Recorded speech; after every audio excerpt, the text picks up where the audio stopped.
Tanggal 11 Januari 1964, pasangan bertuah Encik Abdul Aziz bin Bacik dan Puan Cik Yun bin Saleh dikurniakan seorang putera yang diberi nama Roslan. Beliau merupakan anak ketiga daripada 5 orang adik-beradik yang terdiri daripada 2 perempuan dan 3 lelaki. Anak jati Masjid Tanah Melaka ini telah mendapat pendidikan awal di Sekolah Kebangsaan Masjid Tanah dari tahun 1971 hingga 1976. Di sinilah bermulanya pencarian ilmu yang pertama baginya. Setelah 6 tahun di sekolah rendah, beliau meneruskan pendidikan di peringkat menengah di Sekolah Menengah Rendah Masjid Tanah pada tahun 1977 hingga 1979.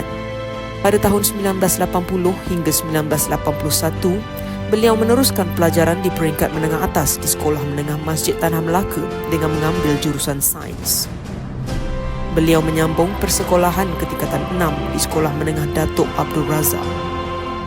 Seterusnya, pada tahun 1983, beliau melanjutkan pengajian di peringkat ijazah sarjana muda dengan mengambil jurusan pengajian sains pendidikan di UTM Semarang.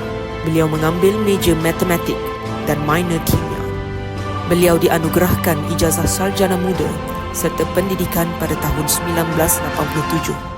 Pada bulan September 1987, beliau telah ditempatkan di Sekolah Menengah Vokasional Segamat sebagai guru sains dan matematik. Bermula Disember 1991, beliau berpindah ke SMV Muar. Atas dasar ingin meningkatkan pencapaian diri, beliau telah melanjutkan pengajian peringkat sarjana di UKM pada tahun 1998 hingga 1999 dengan mengambil jurusan pengurusan dan perniagaan secara sepenuh masa. Atas khidmat cemerlang dan komitmen yang ditunjukkan beliau telah menerima anugerah perkhidmatan cemerlang APC pada tahun 2002. Pada tahun 2004 hingga 2008 pula, beliau telah dilantik sebagai penolong kanan hal ehwal murid. Kerjaya beliau terus bersinar apabila dilantik sebagai penolong kanan pentadbiran di SMV Melaka Tengah bermula 16 Disember 2008. Pada 1 Mac 2014, beliau berpindah semula ke KV Muar dengan memegang jawatan sebagai Timbalan Pengarah Akademik. Tanggal 20 April 2018, secara rasminya beliau bergelar pengarah di College Vocational Tun Hussein On, Batu Pahat. Seterusnya pada tahun 2021, beliau dilantik sebagai pengarah di College Vocational Perdagangan Johor Bahru. Khidmat beliau di College Vocational Perdagangan tidaklah lama apabila permohonan beliau untuk bertukar ke College Vocational Muar akhirnya diluluskan.